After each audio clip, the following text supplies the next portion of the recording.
to see you once again here on Leading Edge. My name's Jeff Smith. For this week, we're going to talk a little bit in our next segment coming up. We're going to talk a little bit about how local companies and local entrepreneurs, they can take their brand global. How are they doing that? We're going to talk to the RGP and find out over the last 10 years how they have been educating some of the workforce here in the Toledo area about doing just that. But first, we want to get into a conversation about Toledo Express Airport, Eugene F. Kranz Toledo Express Airport, with the airport director, who I personally have not had a chance to sit down and talk with since he came on the job. But Tim O'Donnell, good to see you. Thanks for being here today. You too, Jeff. Thank you very much for having me. Let's tell the audience a little bit about you. I told you before we came out here today, if I'm in the deciding room as far as bringing in that new airport director, man, oh man, you checked off so many boxes as far as experience is concerned, not only with Fort Wayne, your experience with Detroit Metro. Talk a little bit about that. Introduce yourself to our audience. Sure, thank you. I appreciate it. I spent 30 years in the aviation industry, started out as an air traffic controller in the military, and then moved on to airport management later in my career. But yeah, I mean, I think Fort Wayne, South Bend, Detroit all had some great experiences that I think will help me here in Toledo. The experience in Detroit, obviously, as a large hub, they're not faced with the same challenges that we are here in Toledo, right, especially when it comes to air service, and I know that's the topic of the day for the community. Yeah, talk about the parallels. For people who have not been to Fort Wayne, obviously size-wise, you're talking comparable size as far as Toledo market is concerned, but are there any parallels you draw coming into this job to say, this worked here, maybe we can make it happen here? Absolutely, and I think that applies to all aspects of airports, not just air service, but Fort Wayne has a joint use airport there with the Indiana Air National Guard, is similar to our 180th here in Toledo. So that partnership is critical. The cargo development, both at Toledo and at Fort Wayne, is doing very well. Toledo is the #1 year-over-year growing airport for cargo in the country. We've grown over 480% in 1 year.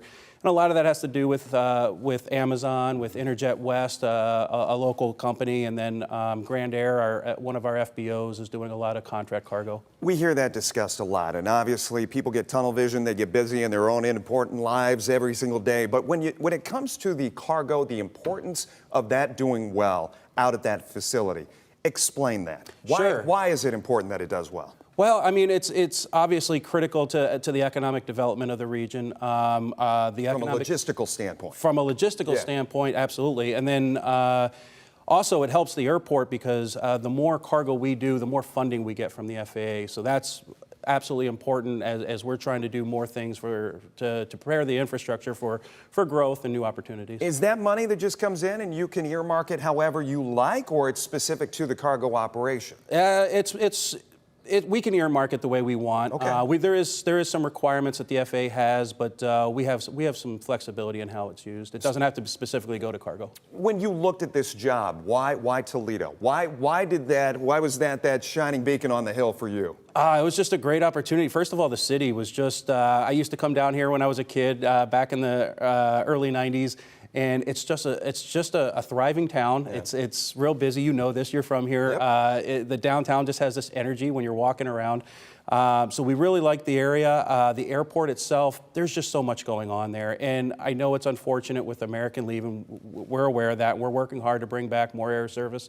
But there's a lot of other great things happening at the airport, such as the cargo, such as the economic development, such as the great things that the Guard's doing. I know I met with the Guard this morning. They've got some extra missions that they're taking on, so they're doing great out there. And just having those partnerships really makes the airport run. I guess you kind of led into it, and we can talk more about the passenger traffic. As you said when you came out here today, you're like, that's kind of the buzzword. That's what everybody's thinking about. A couple of headlines that have come out over the last year or so. Business leaders seek revival of Toledo Express. Port Authority deflects blame for collapse of passenger flights at Toledo Express.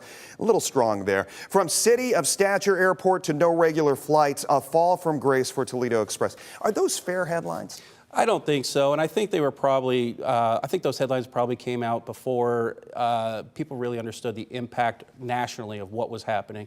Because I think since those articles had come out, there's been other articles that talk about the 60+ airports that have lost network service across the country. So it is definitely a national issue, and one that unfortunately Toledo just Help us understand what is happening in the industry. Sure.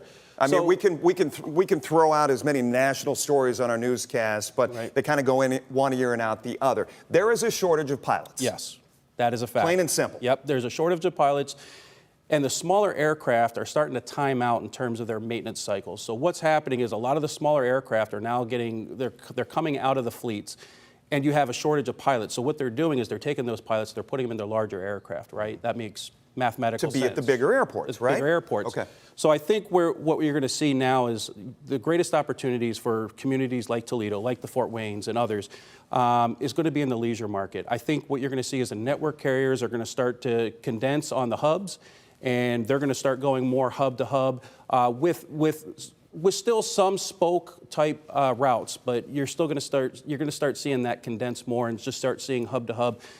You know, unfortunately, fortunately or unfortunately, depending on how you want to look at it, we do have an international hub right up the road. So that is a great opportunity for the business traveler to travel. Yeah. But we have opportunities here with leisure, and that's where I think communities our size are going to start really growing is in the leisure market. Well, then I guess I have to ask, is having Detroit Metro in our backyard a benefit, or is it a problem for Toledo Express further down the road? Sure. I mean, it definitely takes away from Toledo Express Airport, but we're here to serve the community. I mean, we're a community asset. So if our community decides... Let me stop you right there. Yeah. Let me ask, if you look comparably speaking from the experience you had at Fort Wayne, did Chicago hurt Fort Wayne? Absolutely. As a matter of fact, when I was there, so more is that traffic... comparable, what I'm seeing there? South Bend was over 2 hours in a different time zone from Chicago, and it was still losing over half of its traffic to Chicago prior to me getting there.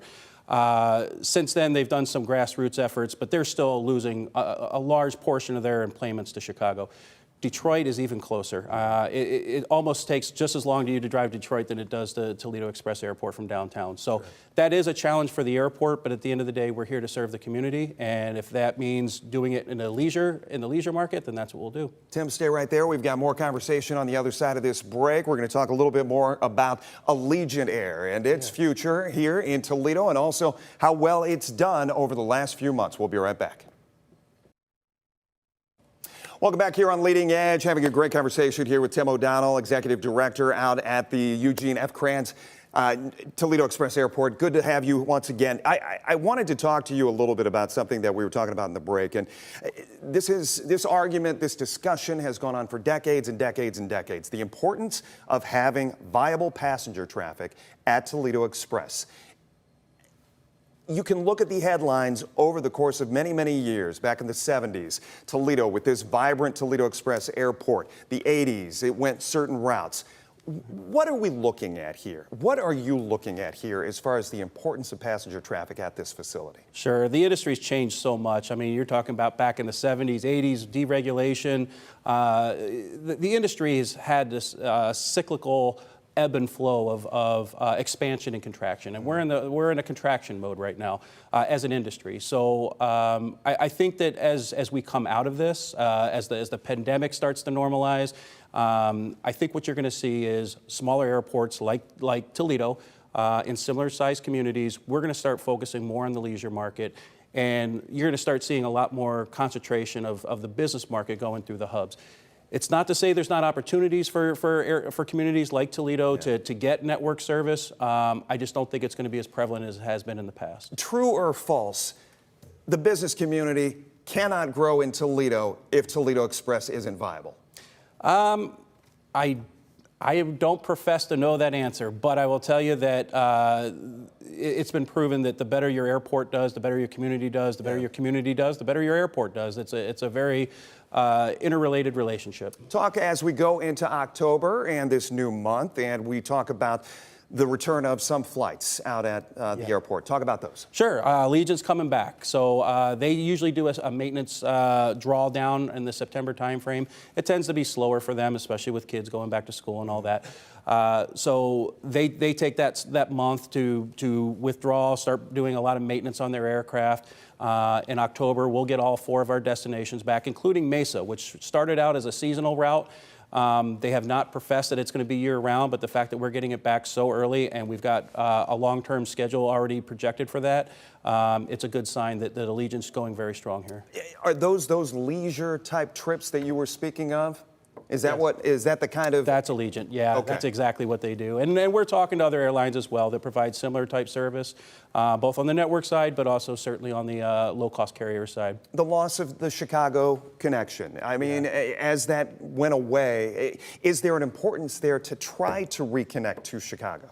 Well, I think it's important that we connect our community to other city centers, especially like Chicago or your Charlottes or even your Dallases, other destinations. So we definitely want to help connect the community to other communities so that they can get where they're going. But I still think we can be a viable airport with a concentration on the leisure market. What are the other, and I've seen it reported, some of the other carriers that are out there that you guys have possibly, some of the names being floated out there. Once again, American back in the mix. Delta, United Breeze Airlines, Sun Country, Air Wisconsin. Yeah. Those are all, Avello, are those, is that legitimate? Is that all in discussion? Yeah, we're talking to them all. Avello, including Avello. We're talking to every single one of them, trying to see what works for them and what works for our community. How do you bring them in? What do they need to see from a community? What do you need to see from them as far as service? That's a great question. There's a phrase in the industry. It's the community gets the service that it supports. So the airlines are all looking at what would our community support. And I think the fact that Allegiant's doing so well down in Florida and now in Arizona, I think that bodes very well for us. It definitely strengthens our conversations when we talk to them. At the same time, every other community is also talking to them. So they have a tough decision to make of where to go. We're trying to sell Toledo. We started this conversation talking a little bit about the success of cargo out of that airport. As you look into the fourth quarter and some of the KPIs that you guys have set for yourself, what are you looking at as far as the success and in and out of there? You mentioned Amazon, obviously the big A there. Yeah, Amazon's going great. We talk to them regularly to help understand what they need to be more successful. We've had conversations with Interjet West trying to see what they need to do. Same with Grand Air. We're also looking at new service, new cargo service. So we're having those conversations as well. Obviously, the big ones are out there, the FedExes and the UPSs. But there's also some smaller carriers that we're also having conversations with. So just seeing what's viable for both them and for us. When we see expansion, whether it be the new facility of Amazon out at Southwick, out in Rossford, UPS also building a new facility out there. Right. When we see that physically happening, does that mean cyclical? We're going to see more cargo traffic out there at Toledo Express. It definitely could, and that's the argument we're making, right? I mean, they're looking at our community and they're saying that there's definitely an opportunity for cargo growth here, moving packages, and I think Toledo Express can be a part of that equation. Yeah, the old Field of Dreams adage, if you build it, they will come. They will come, Let's that hope, kind right? of thing. As you go forward and look into, what is your dream? What is your hope? Obviously you had to sit down in that interview and say, here's what I want to do with this job. Here's what I want to do with this facility. What is your dream for Toledo Express? You know, we were having this conversation in the office the other day, and quite frankly, there is no dream. There is no end state. There's no picture because it's just continuous movement. So we just want to continuously get better every day, every year, in every aspect of what we do out there, whether it's cargo, whether it's air service, whether it's regulatory compliance, whether it's general aviation and corporate travel. We just want to get better every year. I have to ask, too, as we talked about jobs in the industry, is the hiring sign out?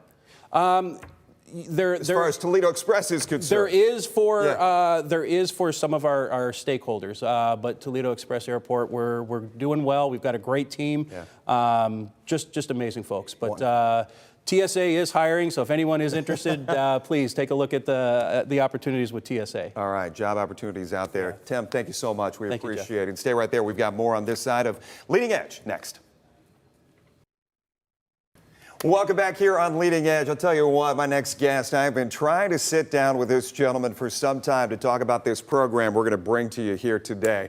But the pandemic got in the way. We were just about to sit down, Paul Zito, and have a conversation about this Export Success Program, which the RGP puts out there. First and foremost, good to see you. Thanks for being here. Likewise, great to see you again, Jeff. Good deal. So as I said, we've been trying to talk. I said when we came on today, I said this program, for people that don't understand, it's the ability, and correct me if I'm wrong, it's the ability for some of those business people in the community and companies to think, okay, I'm doing well locally, I'm doing well regionally. This program can take it global. Is that correct? Yeah, it's basically a guide to help companies that have never exported before think about what they need to do to prepare to make a business plan to export and take them through the steps of what they need to do in sales, marketing, finance, logistics, R&D, et cetera, so that they can develop an export strategy. This is a multi-week program, correct? It's a multi-month, Okay. 10-month program beginning October 21st through July. Yeah. And it culminates with the companies presenting their export plan. And just having an export plan alone is very valuable. It gives a guide to the management and the staff of what they need to think about in the international arena. It can also be quite helpful in financing. Quite often a bank will say, what does your future look like? And if they can show their export plan and say, this is what we're projecting, usually the banks are a little more favorable. It's also for experienced exporters, companies that have already been exporting, but maybe not in such an efficient manner. How do you get people to the point where they say they get past the intimidation factor of, I don't think I'm ready to go global with this? Is there that wall you have to get them over, and how do you do that? Well, part of the Export Success Program is to introduce companies to the resources that they can utilize. Many of them are free. We have federal resources, the U.S. Commercial Service with the embassies and consulates around the world that help companies target a certain country or a certain market.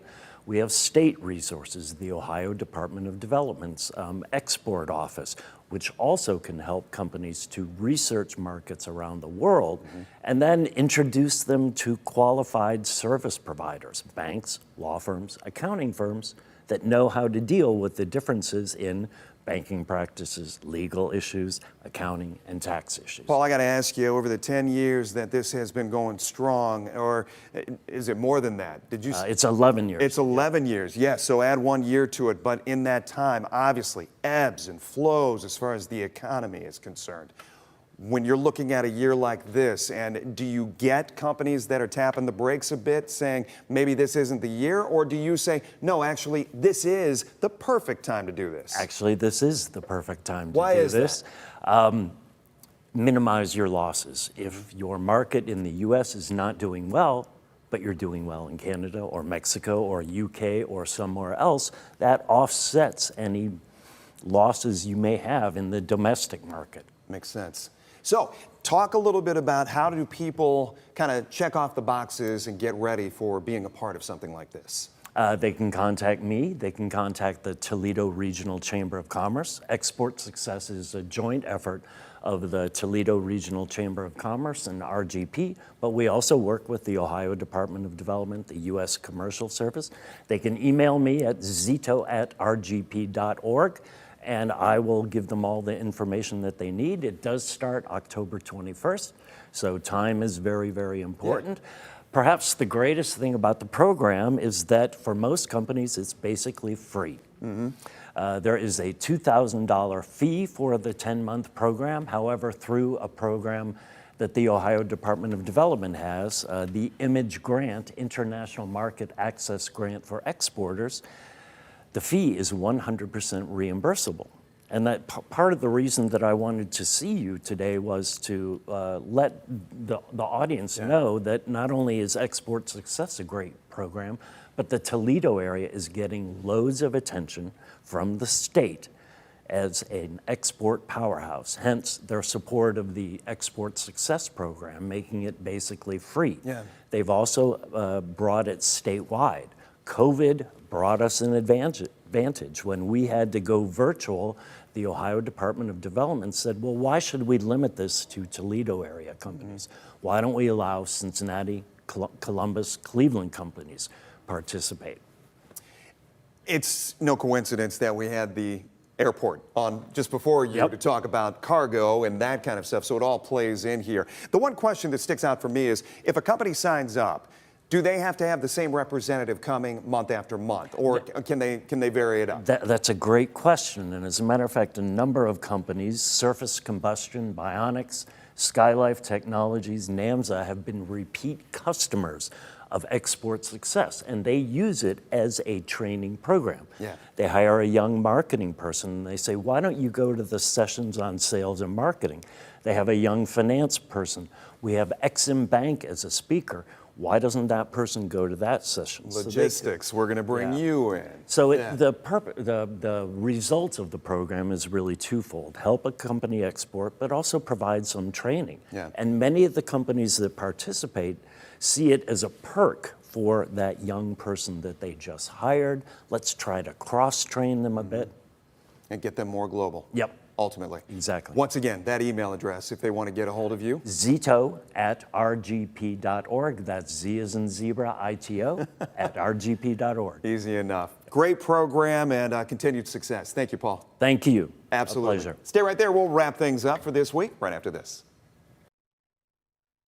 Welcome back for a final time here on Leading Edge. A big thank you once again to my guests here today, not only Tim O'Donnell from the Eugene F. Kranz Toledo Express Airport, but also Paul Zito from the Regional Growth Partnership. If you missed any part of our discussion, be sure to check it out on our YouTube page. That is the WTOL YouTube page. My name's Jeff Smith. Have a great rest of your weekend.